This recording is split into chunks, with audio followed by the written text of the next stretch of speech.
The World Eaters have a solidly deserved reputation as a disjointed legion of butchers that care only for taking skulls and spilling blood in the name of corn. Now, this doesn't mean that there aren't intelligent, insightful, and tactical minds found throughout the Legion's ranks, but most of their plots, schemes, and grand plans do almost always feature slaughter as the ultimate objective, as the Butcher's nails are always pushing them towards killing, and any ability to hold off their influence is always fleeting.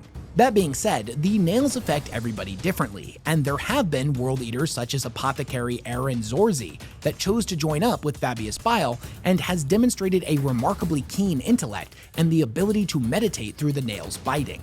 Despite a few rare individuals, rage is a pretty prominently binding theme throughout the entirety of the Legion. Blood for the Blood God, skulls for the Skull Throne. It really just about perfectly sums up what they're all about. But from the World Eater's perspective, rage is a good thing.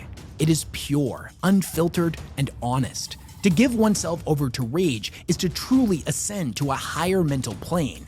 By giving in to their gory desires, they have experienced a somewhat profound awakening. This is a quote from the audio drama Butcher's Nails, where Angron is slaughtering a whole bunch of Eldar. The narrator gives us some insight into what it's like to truly give oneself over to rage, and honestly, I feel like it sums up the World Eater's views, goals, and philosophies pretty perfectly.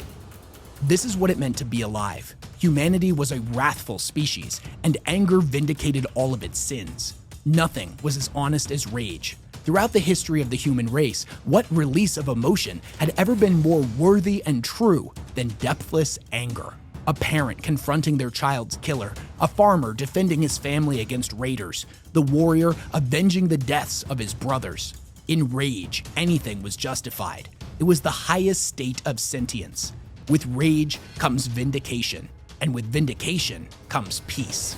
When it comes to shared philosophy, belief, and experience amongst Khorne's faithful, the World Eaters actually have a pretty interesting way of instilling their traditions, ideas, and even memories into all of their recruits at a genetic level. They utilize these guys known as the Berserker Surgeons, who use a mixture of dark sorcery and forbidden gene crafting techniques to grow new World Eaters in birthing vats, producing Space Marines in a fraction of the time that it would take for the Imperium to create them.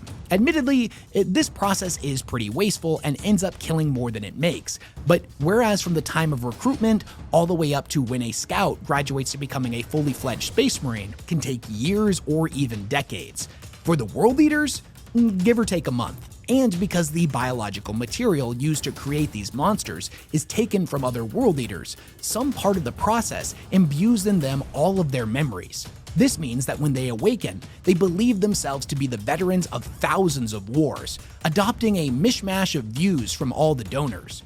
In a sense, this allows the World Eaters and their beliefs to live on through their new recruits.